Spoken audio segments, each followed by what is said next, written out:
Hi, everybody. Thank you for joining the live today. It's Friday. Today I'm going to be talking with a very good friend of mine. We're going to wait till she goes live. So, I met her in Hawaii 2 years ago now, before the pandemic. And, oh, there she is. Yeah, and we met at Newman, actually.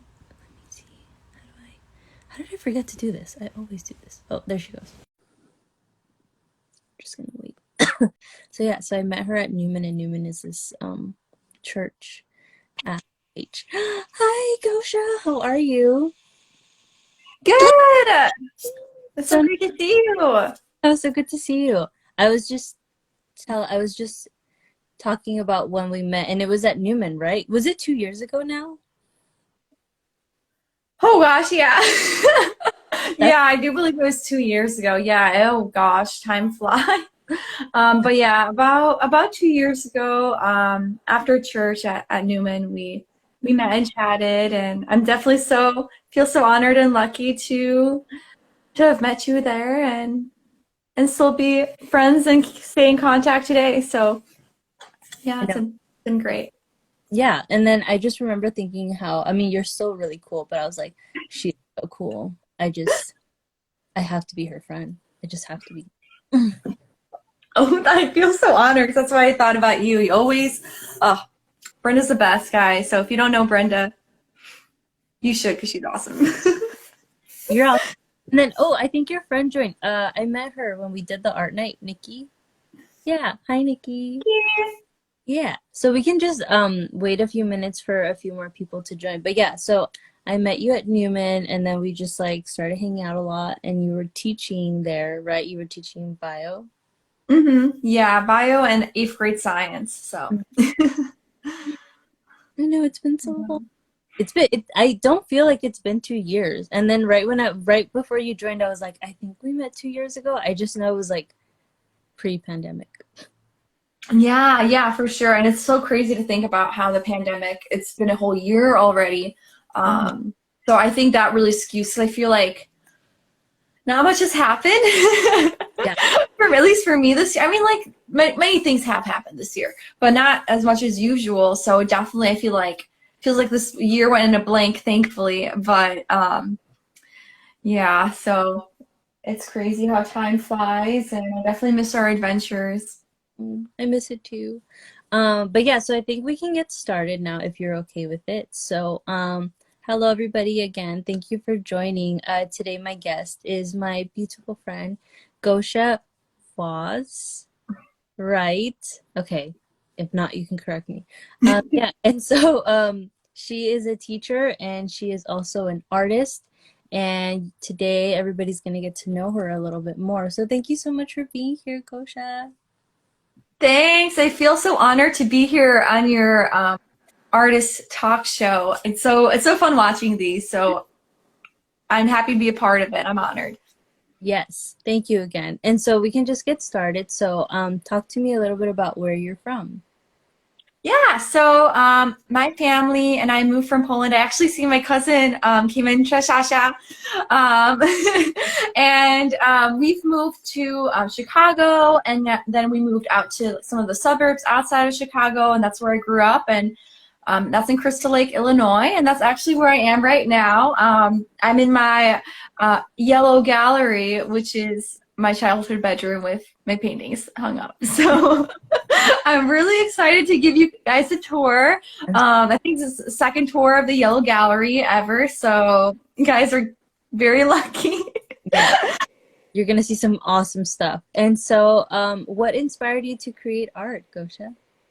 Yeah, that's a great question. So as long as I can remember, I've always loved creating art. Like art was one of my favorite things to do. And I remember art classes were so fun.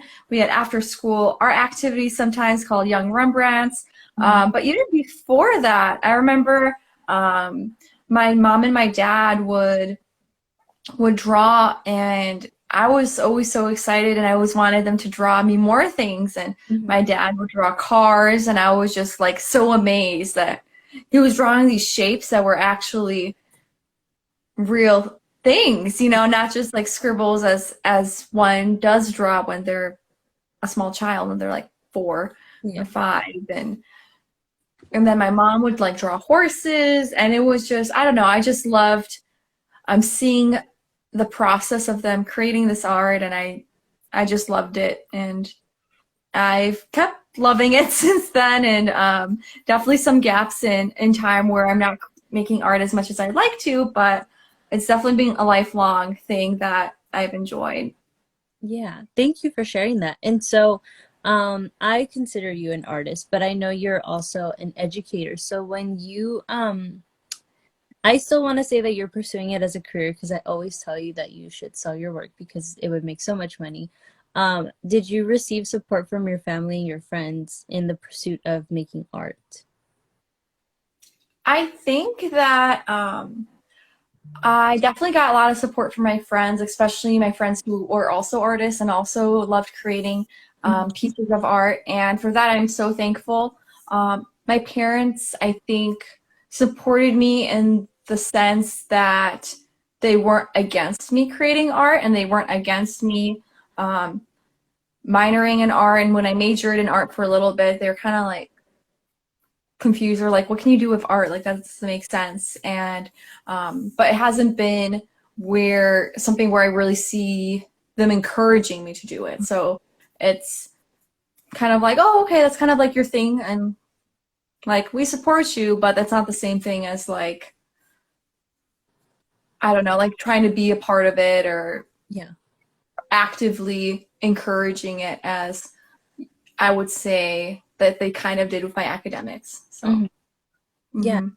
I really, I know I thanked you before, but I really thank you for being honest about it because, not everybody always gets the support. So thank you so much for sharing that. I am very grateful for your honesty. And with that, I wanted to get into your school education a little bit. So talk a little bit about what schools you attended. Yeah, so I just graduated from University of Portland this past August with a master's of teaching. And it was a really, it was so, oh, I was so happy. Oh man, this last semester it was all online, and it was nice because I got to see my classmates, and I was Zooming all the time for many hours. We had like a 4-hour class. Whoa. I'm happy, I guess, for the experience 'cause I really understood what my students went through at the beginning of the year and last year. Yeah. Um, but yeah, that was tough.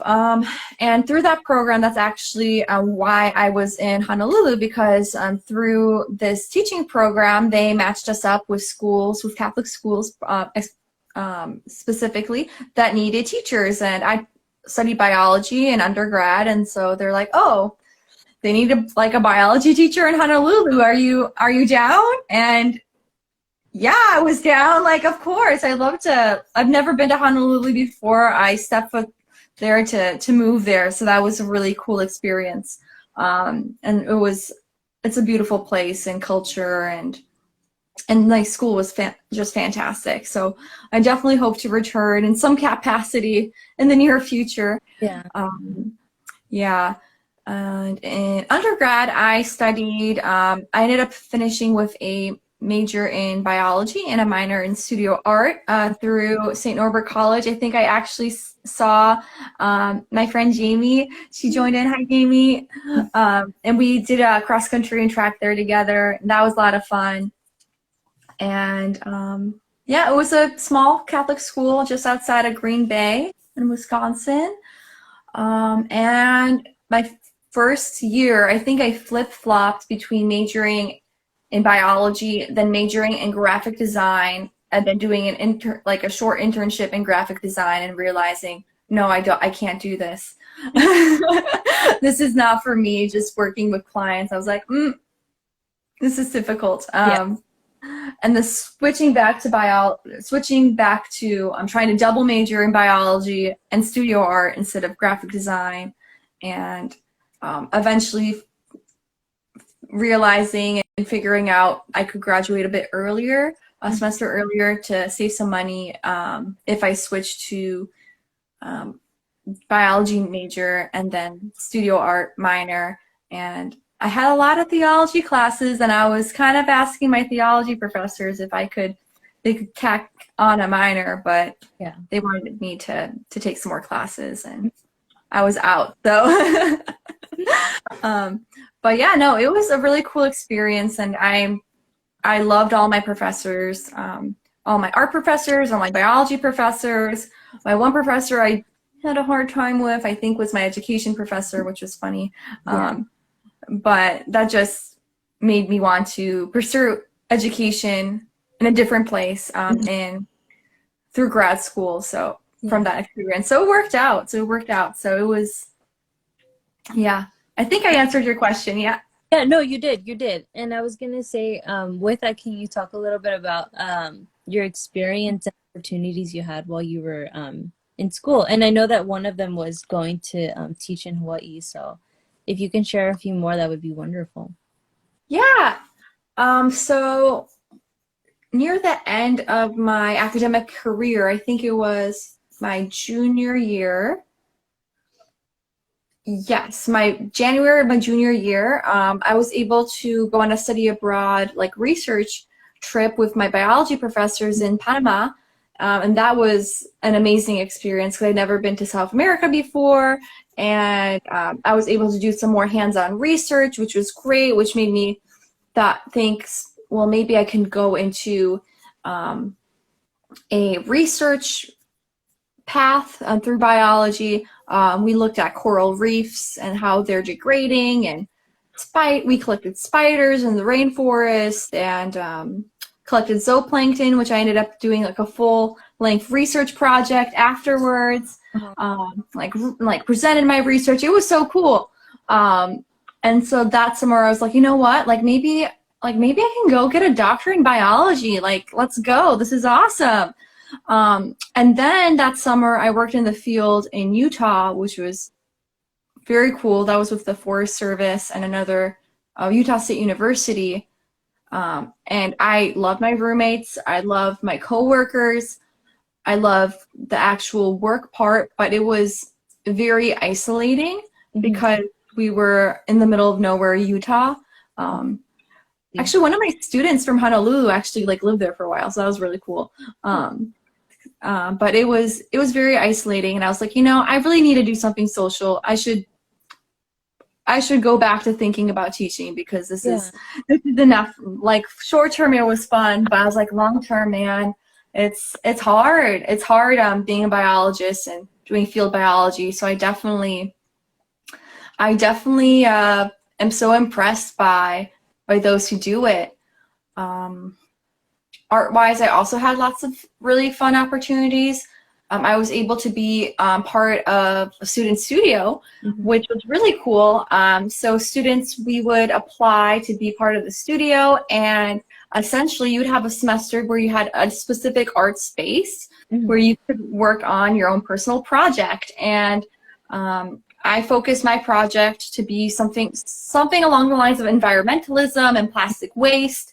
And I made this whole series of paintings with plastic incorporated throughout the pieces. And I ended up taking all of these pieces and displaying them, because we had to display our work in some way, out near the calf, near the trees. And I tied together all these plastic bags, and it was this whole installation. And of course, I forgot to take photos, or lost my phone that had my photos on it. And it was cool. I mean, I thought it was cool. Some people might have thought it was really weird. Like why are all these plastic bags and random paintings in the middle of the quad area? but it was cool. And I have some pieces I can show from that. So yes, we're almost getting to that. And so I have two more questions for you before you get to show your art, which is, what do you feel that school has prepared you for? I think school prepares us for lots of different things. I think we can learn some base skills in school, but unfortunately, I do think that there's a lot of skills that we don't get from school. I think some nitty-gritty things about biology, I learned a lot about some really cool techniques, Mhm. and I was exposed to a lot of different art styles and different methodologies. Like I didn't even know printmaking was a thing Yeah. before I did that a while ago. So I think college does give you and school does give you a really great opportunity of exposing you to lots of different fields and micro fields within your interests, um, as well as help you learn how to communicate with other people, and does get and to push yourself, especially in the art sense as well. Because I think we had critiques in art classes, and I thought that was very valuable. Um, yeah, I No, think. Did that answer your question? Or yeah. no, yeah, yeah. No, you're doing good, Gosha. Yeah. No, that was good. And so what do you feel that school did not prepare you for? Yeah, I mean, I think a lot of people who finish school can feel very unprepared, where even in biology, like I learned so many really interesting things in biology, but if I apply to a wildlife job, they don't ask you like, what do you know? What do you remember from class? They ask, have you have you gone seining for fish? Do you like how of an expert are you at organizing data? Or how good are you at being in a remote area for months at a time with no communication with the outside world? It's like, well, I mean, you can't really learn that in school. Yeah. That's from experience. And then some things, some skills about how to collect data, I just couldn't learn how to do because my professors didn't necessarily know that, or that wasn't part of their field. Yeah. Or even, or in art, like you we're pushed to create lots of different pieces of art, which is cool, and I think that's very important in the process. But I feel like some real life skills, like how to market your work, how to sell your work, how to make a living off of it, or um, how to like run a business, like a lot of these skills that if you would want to pursue art full time, you would have to know. And unfortunately, at least at my school, that wasn't really taught in a formal sense. Maybe professors could give you some tips, Hmm. but even now, sometimes I don't know if Instagram or Facebook or Google or whoever like reads like what you're interested in. And I remember a few months ago, like I would get all these like sponsored ads of people who were like, take my master class and I'll show you how to sell your art and make hundreds of thousands of dollars in a month. And it's like, well, I don't have $1,000 for this class. The money I didn't have already went to college. Yeah. Yeah. So, oof, I Yeah. don't know. True. No, this it's so good for you to say that not only in the art sense, but I think when you were talking about biology, because I mean I'm not a bio major, I don't know. I know a little bit of it, but like you said, they don't tell you like, isolation and if you've done these experiments. So I think I mean I learned something new today. So thank you for sharing that, Gosha. And Yeah. so with that, we get to segue into your amazing art. So we have a lot of time. We actually have like a good 40 minutes. So you can definitely go into depth and share as much as you want. And I'll ask you some questions along the way. So go for it, Gosha. The floor is all yours. Go for Oh it. wow. Okay, no pressure. Yeah. So I'm talk something words. I'm gonna be like on different levels throughout this experience. Okay.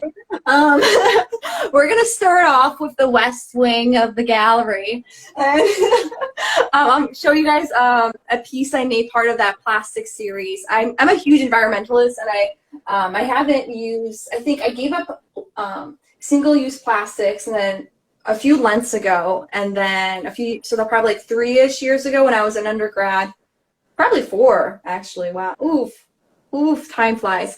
4 years ago, and then was able to almost get all plastic out of my life, but now I'm more easy myself, especially with the pandemic. But let me Yeah. show you guys. Okay. So here I have a piece that focuses on, this is a map of the globe, and within the globe, as you may or may not know, there are patches where water just kind of gathers along with waste. And so if there's trash that somehow gets into our water systems and our waterways and leads into the ocean, essentially what happens is we get giant garbage patches. One of the most well-known one is the Great Pacific Garbage here in the ocean. As you can tell, this map isn't to scale because this, huh? You're kind of glitching a little, sorry. Oh no! Okay. The camera, hold on. Yeah, just give it a minute. Wait, 1 second. Oh no. Oh Okay, I think no! you're good. I think you're good. Okay. Yes, so we're looking right now at a painting that has a lot of, that highlights the plastic waste found throughout the oceans. And this would be the Great Pacific Garbage Patch. They've tried cleaning it up in the past, and I think this past summer or the previous year, they started a big project to start cleaning it up. But it was fun finding some waste and pasting them. Obviously, there's not a giant Gatorade bottle or plastic spoons in the ocean, but it's definitely one of my favorite pieces. It was a lot of fun to try to create a map, and it's not to scale, obviously, but yeah.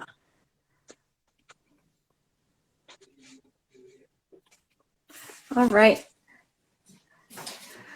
So we're going down a level to find another piece. It's usually another place in my parents' home, but here's another piece that was part of that series that I actually was able to have in our student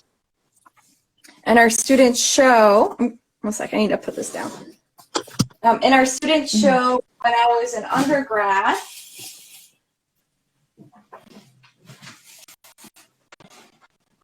And here it is.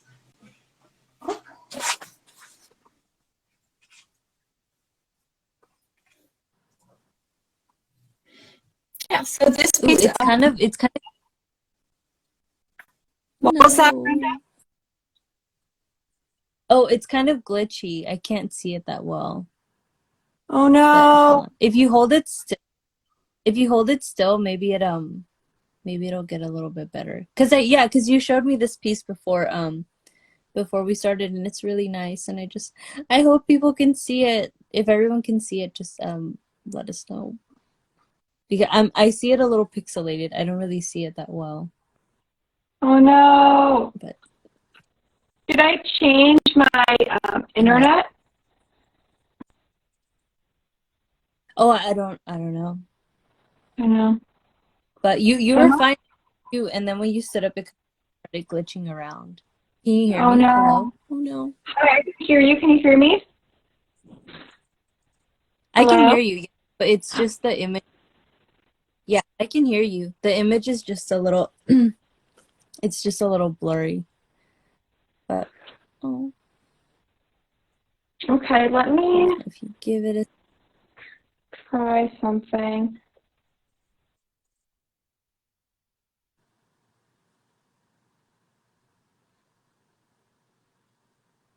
sorry everyone. Technical difficulties. But this piece is nice. It's very, very nice. If not, we could just start another. Oh, here we go. Oh, Here we go. Oh, that's a lot better. Oh, wow, that's so much better.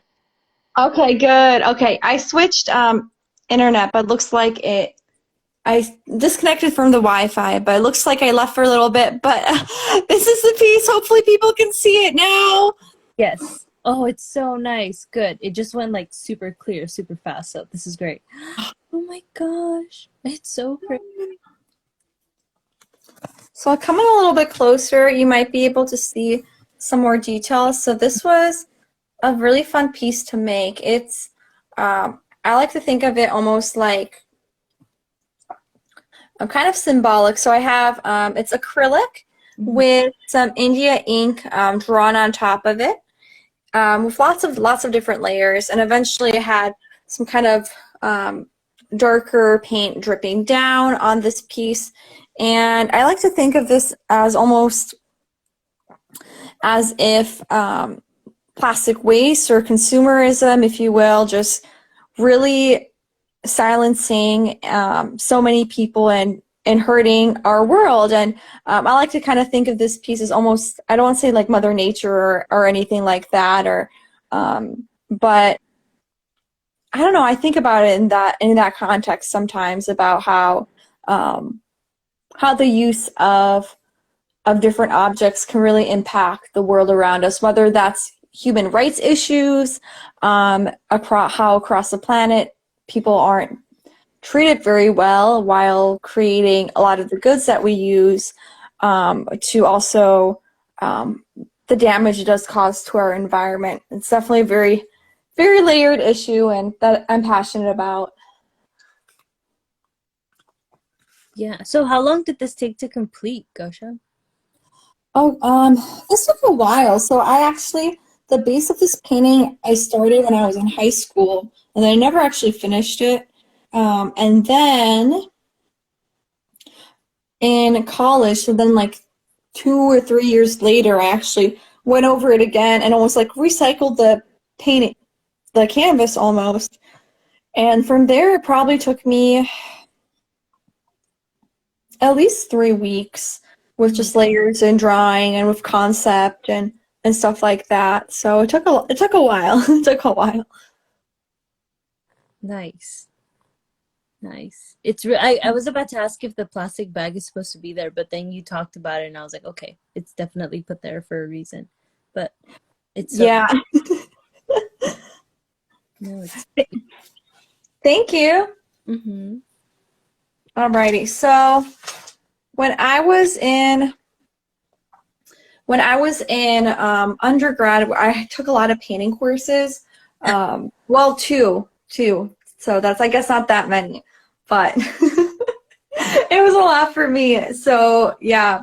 So I'll show you guys some other paintings that I made. And yeah, so this one's a pretty big one. I'm gonna take a selfie with it. I love it. It's so big. I it's Yeah, it's so big. This is my sister and I affectionately call this giant hermit crab Harold, or Harold the hermit crab. Um, and yeah, I like to think of this guy just being this big hermit crab in this standing out so much, like not blending in with their environment at all, mhm. just making his way through this city. I'm kind of it's all blue, so I wasn't necessarily going for that underwater city vibe, but perhaps Harold's in Atlantis. And yeah, it's a very big piece. I made this canvas myself. I like nailed all the boards together. I stretched the canvas myself. It was a whole process. It was really fun. Wow. Um, and I can't remember what the prompt of the project was, but I kind of wanted to do like a small object painted very large in an unconventional way, Mhm. and I did that. Did I consider long term what I would want to do with painting like this? No, I did not, and I think that's part of the fun of art school and also part of, I don't say the dangers of art, but kind of. Love it though. So wait, so what was the process of it? Like what made you decide to do the hermit crab? I honestly, I can't remember. That was like 4 years ago. I know. I don't. I No. think I wanted to paint something that was small, but like really large, just kind of like a micro, but made in a macro sense. And Mm. I was thinking of a way of like trying to like make this like small hermit crab like really stand out and not be blended in, definitely being out of its element. So I Mhm. definitely kept that in mind with having like much very warm and red tones in the hermit crab and the outside um, blue tones, but that were a lot more cold. But I wouldn't say that it's so different where it's a huge disharmony. I think that the light blue here kind of does pretty well with the shell, and there's some dark blue elements found within the hermit crab. But yeah, I think many of us can identify with moments where we felt like a really like a bright little red hermit crab in a giant blue world. So uh, yeah. So, I agree. All right. Thank you. Round of applause. I love thank it. you. Thank you. And we had to do and in not that painting course, but with the same professor, we had this to do the series where and I honestly also can't remember the title of the series or what the series was, but essentially we had to do many different paintings. And what I wanted to do is I wanted to show landscapes and try to incorporate landscapes in portraiture. So I really love painting landscapes. I love being outside, but I also really like painting portraits. So I try to incorporate that. So next here I have a pair of pieces. I'm gonna get a chair so I don't break my leg during Please don't. this Instagram live. That would be fun, but not fun. Uh, all right, so let me flip this camera. Okay, so here I have two pieces. This is a scene from Zion. My friends and I were able to take a road trip there during spring break, which was very fun driving like 20 hours out to Utah from Wisconsin. And so I took this initial scene, and then I need to incorporate some portraiture in it because I feel like whenever I go outside, I can kind of like see faces like in the trees or everywhere, or you can just imagine it. And so I went with that concept, and then I just really like ran with it. And now here I have a second piece. This is like when your back is turned, the two mounds, they just give each other the side eye and just get mad at each other, have conversations, and just gossiping probably about what the mountain on the other side. It's cool. This concept is just so awesome, Gosia. I love it so much. Yeah, thank you. It was a lot of fun. I think it's pretty funny. I definitely was working on better ways to incorporate it. And then after this two pieces, we got some good feedback, some commentary, and like critique. I really love critiques actually, but definitely got some good feedback and ideas of how I can maybe make it a little bit more subtle. Yeah. And so here we're going to look at another piece. And you can also see my friends. Oh, Nikki, actually have your pieces hung up here because I love your Starbucks pieces. So, yeah, Nikki Shock's art, follow her. Ooh, um, wow. Ooh. and then, here, I went very subtle. So here we have, I can't turn it like that. That's not how it works. Sorry. Here I have a larger painting than the two, and this is a scene from Panama, from a photo I took when I studied abroad there. And actually, if you look closely, there are 5 faces hidden within this landscape. Okay. Wait. I don't know if did you show me this one when we were prepping for it?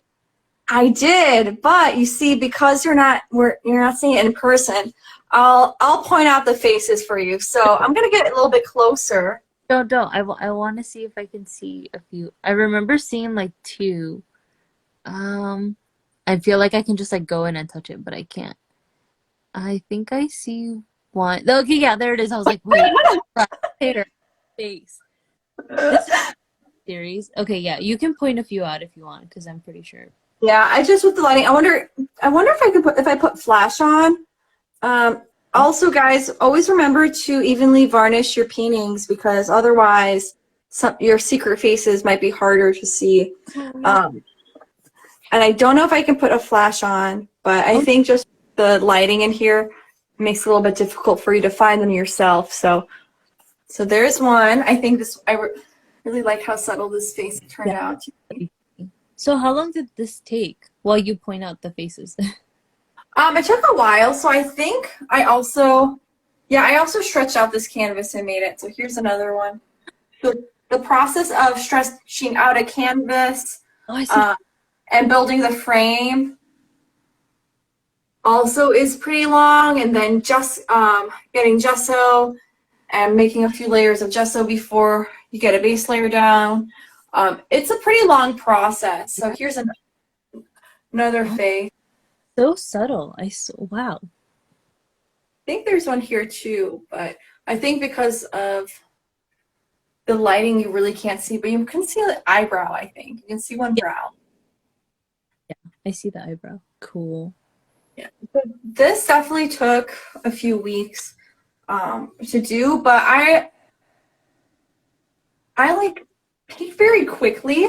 I think I generally paint very quickly, and so that definitely speeds up the process. Mhm. It's definitely kind of messy and just kind of go for it. And I would be dedicate like large chunks of time. I'm definitely not the person who does half an hour here, half an hour there, and then with deadlines, that definitely helps motivate you to get things done. Yes. Okay. So that was Soberania Morning from Soberania National Park in Panama. So so those were two from the incorporating faces and portraiture into landscapes. And then for my last one, I went completely different. I was like, okay, I'm gonna be the opposite of subtle. This is gonna be the portrait's gonna be very not subtle, but the landscape portion is gonna be more subtle. So I kind of like flipped it. Okay. And then I really like how this one came out. I actually put it in some pieces. Oh, But this is also really big. So there's Harold, world's largest hermit crab in yeah. comparison. It's a very big piece. And I made a self-portrait mostly because I feel really awkward asking people for their photos and be like, hey, can I paint your face? Like, I'm not trying to be weird. I just don't want to paint my own face for once, you know? So I was like, it's just easier when to paint your own face. Oh my gosh. It's so beautiful. Thank you. So if you look closely, you can see I definitely have those like natural tones. I try to have some subtle, I have some conifer trees here. I try to have my necklace kind of look like a river and some more. Oh wow. And some very like brush strokes are very, um, very thick, I think. And that kind of reminiscent of my first two pieces where when I was looking at the stones there. So definitely definitely a lot of fun putting all this giant paintings and giant paint globs of paint on this big painting. And I try to also frame it in a way like when you look at antique or just old natural drawings of like botanicals or animals and plants before they had photos, they oftentimes frame them and they're so old that they're yellow, and I kind of wanted to bring in that yellow here to kind of frame this piece. So Love, yeah, I love it. yeah, that was yeah, it's one of my favorite pieces. It's also very big, and it's also kind of weird, like, man, like I hope no one thinks I'm very egotistical and just have a giant painting of myself, but oh man, it was just fun, and I try to make it not me, but you know, alas. All right. So those are some of my bigger pieces. I have a few smaller ones that also kind of look at different nature themes and kind of environmentalism. I actually was going to show you one earlier, Brenda, but then I forgot about this one. Okay. So, so I have a few hangings I'll kind of briefly go over because I made them a while ago. But if anyone has any questions, I would love to answer them as I manage the levels in my yellow gallery. But yeah, if anybody has any questions, please ask Gosia all the questions. Be so kind. Okay. So here's a piece I made with water-soluble oils, which are actually really cool because I love oil painting. Mm-hmm. The past two paintings actually all of the paintings were oil paintings except for the large map with the plastic. But water-soluble oil paints I actually really like because they're a lot easier to clean up. Mm-hmm. And I really like the mark making and some of the gooiness of oil painting. And so I really love moments where we're going to explore that. So this is a scene from Telluride in Colorado. And I feel like I'm still going to come back to it. I think a lot of peace I get from art is knowing that even if I don't necessarily have to be done with it right away, and I can go back and add on to it. So I think this is one of those pieces I want to add on to. And actually I'm going to take these pieces down for the wall because it's very dark up there. So I have a few other pieces here. So here's a piece of a black moth with these spring blossoms. Ooh. Oh, Gosia, my friend Kiki actually has a question for you. She says, have you thought about painting the whole face out of a landscape? That's a good question. I mean, I think I thought about it. I think that there's definitely a lot of really cool ways I can go with incorporating landscapes with portraits. But just like, I think, Kiki, correct me if I'm wrong, do you mean like having one portrait or like one face in just one landscape? Oh, okay, yeah. I'm guessing that's what she meant. Yeah, follow while she types. If you want to keep talking about the paintings, you can. Thank you again, Kiki, for the question. Yeah, thanks. Yeah, so I really like this. I love being able to make different marks, and I feel like it's so dark in here, but I definitely have some different blending going on, which is so fun. And then when I was in Utah, I also got to do a lot of painting. Oh, okay. Thanks, Kiki. Yeah, no, that's definitely something I would think about. That was like my final project, I think, was that series. So I had to do 3 pieces, and maybe I'll continue going with that idea because that was a lot of fun. So this is one of my landscapes I made in Utah where I was kind of experimenting with making a wash of like watercolor and then going back over it with acrylic. And so this is a landscape I saw in Utah during like a plein air art festival. And that was a lot of fun. And that summer, even though I was very isolated, I did have lots of really great opportunities to create art. I ended up making this backdrop for this church that I would go to out there in Utah. And I wonder if they use it. So it's on my Instagram page, this giant backdrop. It was like a 11-foot by 8-foot painting that was supposed to hang down. And it was, I think, one of my best pieces. But unfortunately, I did not think ahead to put it on my iPad. So if you go to my Instagram page, you can see it. It's near the bottom. But yeah, I definitely am still trying to figure out what direction I want to go in my painting. So I have definitely have a lot of variety in some of the things I've made. So Brenda, I think I showed these to you guys a while ago. So I made these when I was in Honolulu. So I'm also I'm like too attached, I think, to some of my paintings. But this is a scene of palm trees, and I'm trying to capture the warmth and the energy that I feel when I'm like relaxing and looking up at the sky, maybe sitting in a hammock, and enjoying the nature and the world around us. Yeah.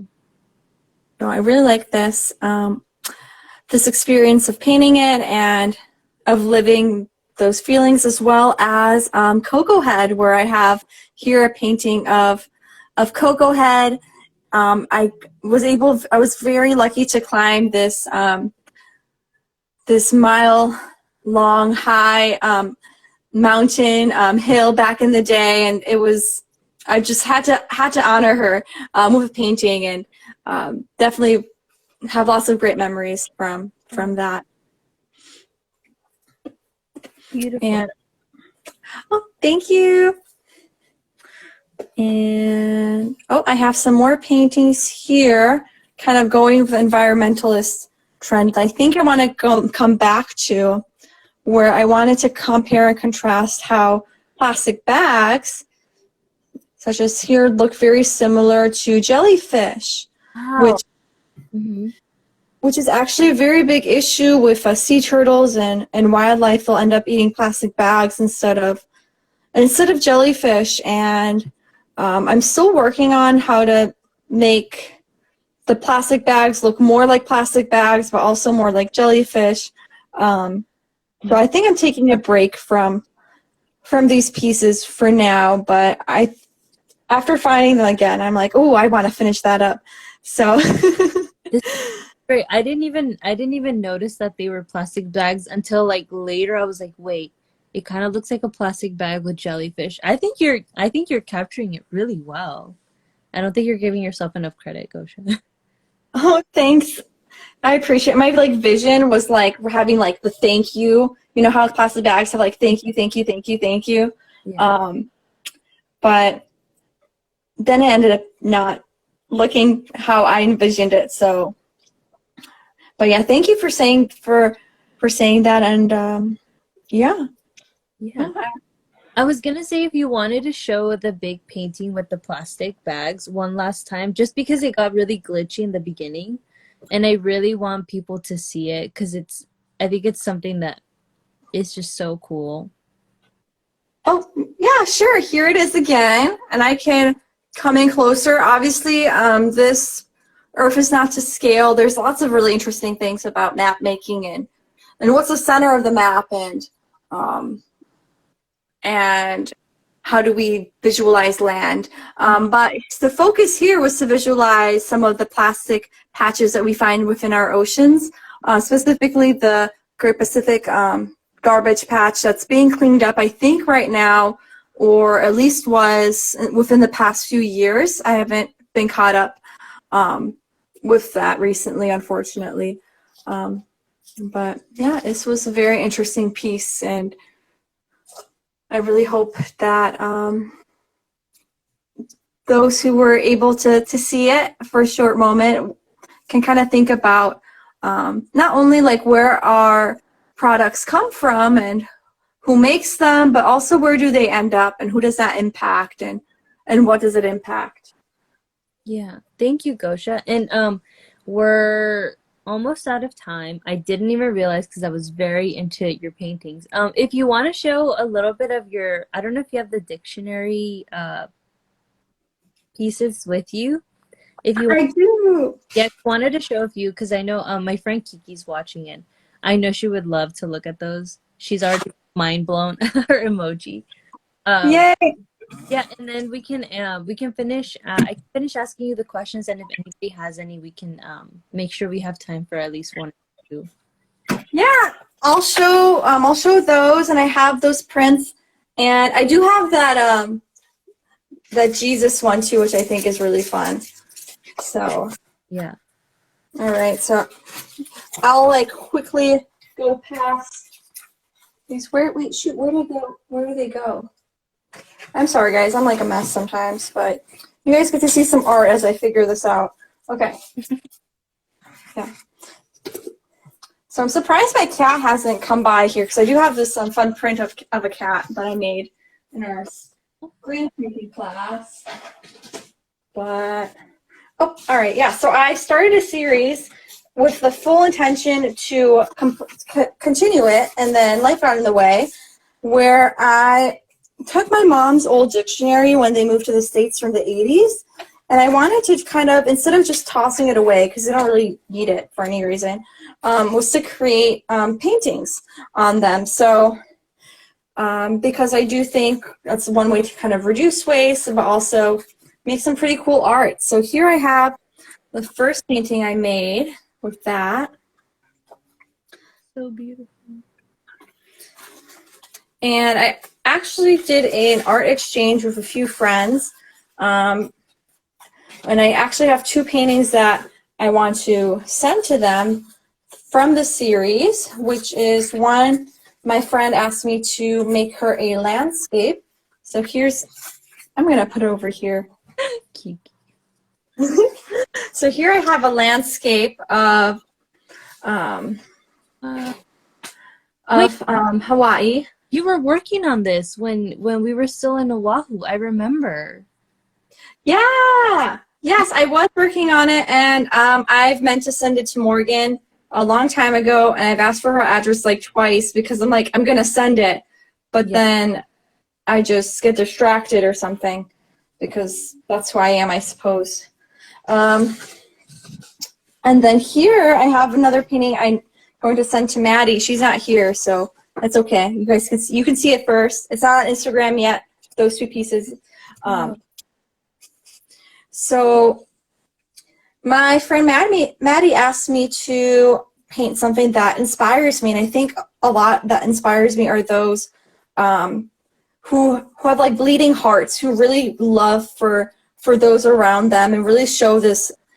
Caritas is Latin for love, for this love for those around them. And what's really interesting is I think sometimes people talk about like people with bleeding hearts or make fun of a bleeding heart liberals, which I think is really interesting because bleeding hearts are people who care for the world and want to make it a better place. So Natty would really appreciate this. So I'm sending this to her. I've had it for over a year, but you know, I think this pandemic really is pushing us to be easier on ourselves because we're definitely in different situations now than we were in the past. Yeah. You want to show one more before I ask you some questions? Sure. Yeah, I'll show you guys one of my funny paintings. What? I mean, yeah, it's funny. I think it's funny. So I'm moving a lot of things around because something that I love making big art. The problem is, it seems like you would think this would be obvious to me, but it's not. Is that when you have big art, you have to have big spaces to hang them up in, and to store them. Otherwise, it's a shame. So here's another big piece I made a while ago. Oh, and here's my dinosaur.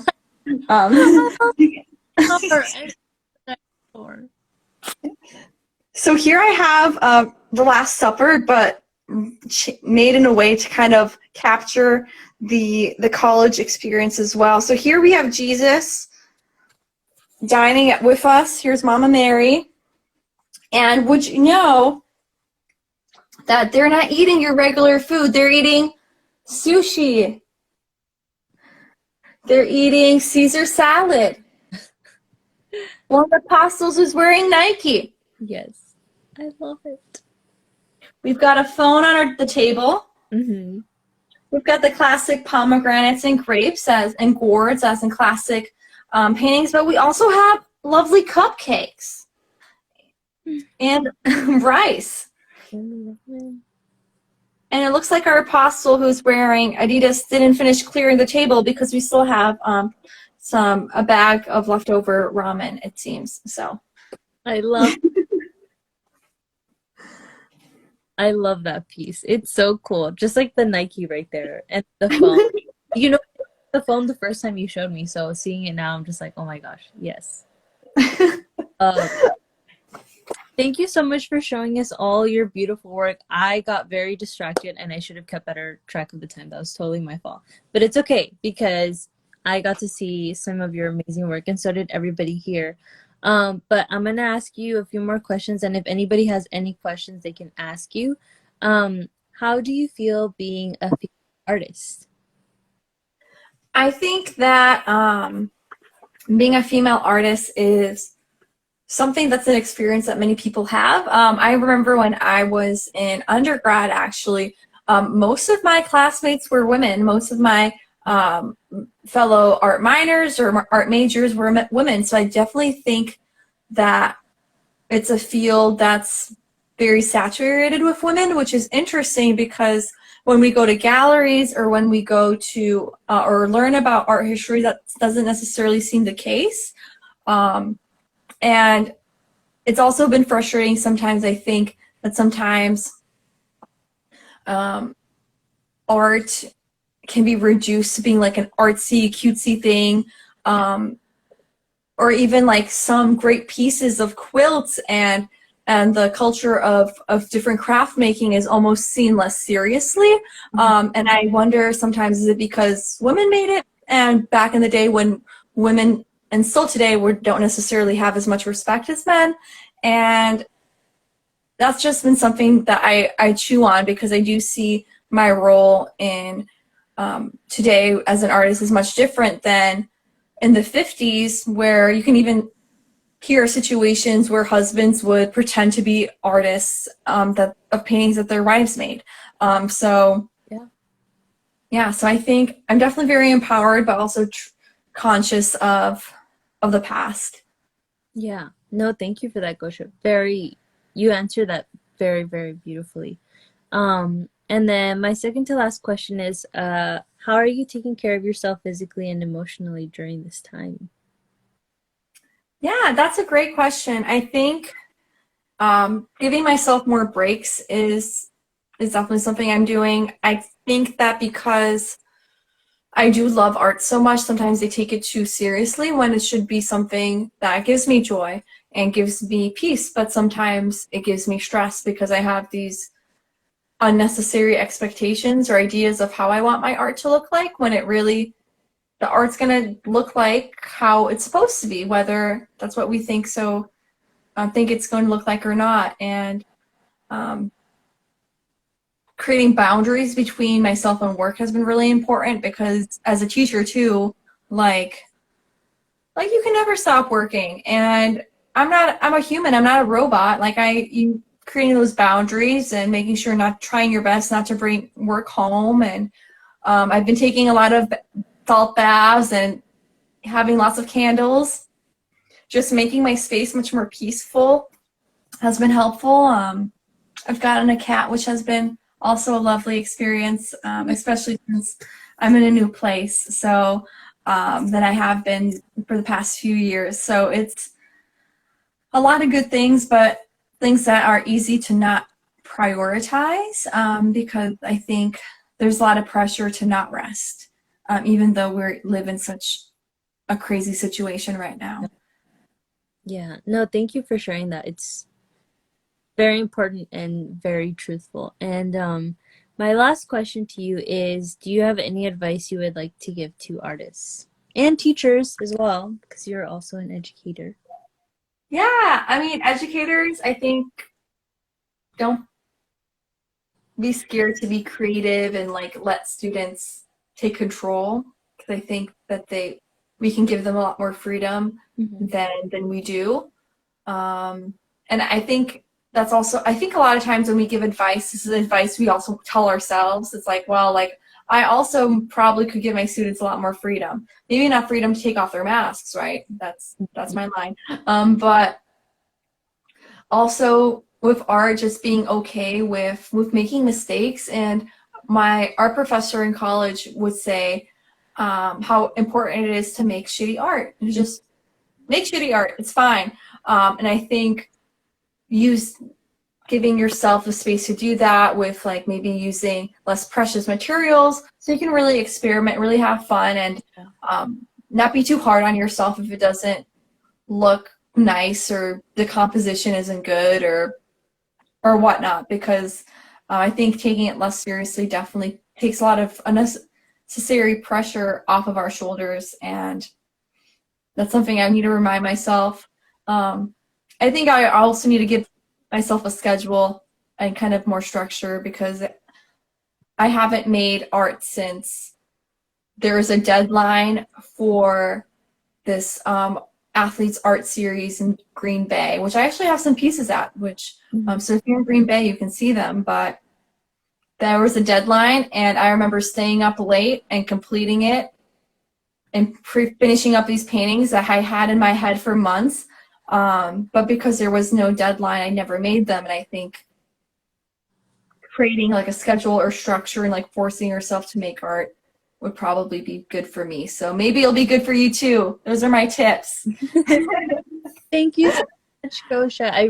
I'm so grateful that you said yes and that you showed us all your amazing work. And, you know, I really am grateful for your friendship and just like doing this, not just for me, but so everybody can see what an amazing artist you are. It's just, I'm very thankful for you. So thank you so much for being here today. Yeah, I'm so thankful to be here today too, and all you're doing. Like Brenda, always do such great stuff and have such wonderful talks and experiences and tastes, and it's great. It's an honor to be your friend and an honor to be part of your show. Yeah, it's an honor to be your friend. But thank you. I'm very grateful for that. If anybody has any questions for Gosia, we actually have time for one question. And then I'm scared that Instagram's going to cut me off. So if anybody has a question they want to ask her, please type it ASAP. If not, I'll ask you one and then we'll end it here. Because I'm very scared it's going to cut us off. I'm just like looking at the time. I was like, oh crap. But anybody have any questions? Is it cold over there? That doesn't count as a question, but I'm just... Yeah, I mean, it's pretty chilly. It was like in the 60s, but now it's back in the 40s and 30s, so I definitely have to wear sweaters all the time. And I love sweaters, which is great, but definitely took a while to adjust from our Honolulu weather. Is that where you're at too, Brenda? I don't talk about it. It's so cold. Okay, we won't talk about it. Oh yeah, so nobody's asking the question. So I wanted to ask you about your ski series. There you go. Yeah. So I have photos of them on my iPad, which I put somewhere and I'll find sometime. Wow, this is not good. Yeah, so when I mentioned that art series that's in the gallery right now, I picked up cross-country skiing this year because I live in a flat area and I needed something to do to not go crazy while being in a new place and not being able to be social like I like to be. So after that, I was inspired to create a whole series of pieces from the experiences, trying to capture the feelings of cross-country skiing and just winter sports in general. And I submitted those 6 pieces to the gallery in the Art Garage in Green Bay, and all of them were accepted, which was so exciting. So I'm going to flip my camera. You can see a picture. I asked the lady to take a picture of me with, I don't know how to shoot. I don't know how to, oh, there it is. I found it. So here's a picture of me. I had my mask on earlier. Thank you. She was like, do you want to take off your mask for your photo? And I was like, oh, I guess so. And I'm going to flick through a lot of these photos. So I had a painting I made in high school, which is a self-portrait. It's pretty big. And yeah, I had my ski helmet and everything here. And then this is a painting I had of my photo with. So this definitely captured cross-country skiing. This is based off of a photo from my first time ever. I went by myself in the middle of nowhere, Wisconsin, to this forest where they had a bunch of like football lights, I guess, lit up so you could ski in the dark. And so you can see some of the cozy night feeling of, I think it kind of almost looks like a storybook. And it was so whimsical, and it just felt like a dream. So this is Dreamy Winter Nights. Mm. And early in the wintertime, I thought about what a fun pun it would be for people to talk about going on snow adventures as being snowshoe distance. So I hope everyone was able to be snowshoe distance if you have snow in your area this past winter. And I just love how people ski jump. This is not me. I wish I was this cool. But just flying, I feel like sometimes, even just when you're on the ground, I think skiing can feel almost like flying. And here's a painting of Lansom skis that I got from Play It Again Sports, some old 80s skis. And here we have, I focus more on the equipment, but also just kind of, I felt like I really was dreaming about picking up skiing since I got into Kenosha and got to Wisconsin this past summer. So fulfilling that moment of like actually trying it out for the first time was like a dream to me, because it was finally something I'd been looking forward to all year. And I also had some other paintings in the series, not just snow, ski paintings. I submitted my old painting of a steeplechase steeple from back in my track days. A lot of fun. And then in high school, this is a giant drawing with ink I made for our AP art studio. We had to do zippers, and so I did the zipper of my running jacket. So this drawing is called Running Jacket, and I used Micron pens. I'm not sure if it's focusing. Micron pens to draw this whole thing with. Definitely, I know some people stipple, and stippling is really cool, but this was mostly scribbling. I love scribbling, so and doodling, so that was a really fun piece to make and finally show after so many years. And it was a fun experience, and I definitely recommend if you have a gallery nearby, see if there's a call for artists, because that could be a good challenge and a good motivator for you to actually make your pieces. And that gallery is like 2.5 hours away from me. It's a long drive, so I'm not sure I'm going to do it again just because it's such a long drive. And I still have to go and pick up my pieces later on, but later on this month. But I don't know. Support your galleries. They're really cool. Yes. Well, thank you so much. I'm really gonna end it this time because I saw that we like went a little bit over. So but thank you so much for sharing all your work. If you guys want to follow her work, I'm gonna post it after the video is uploaded. And I think you have to send a request to follow your page, right? No. My art page is open. My personal art page, personal Instagram page is private, though, because I don't want my students seeing my life. So follow our page. I'll post it up. And thank you, everybody, for watching. And thank you, Gosia, for being here. And we'll talk soon. I miss you. Thank you so much. Thank you. Thank you. Thanks for being here, guys. Thank you. Bye.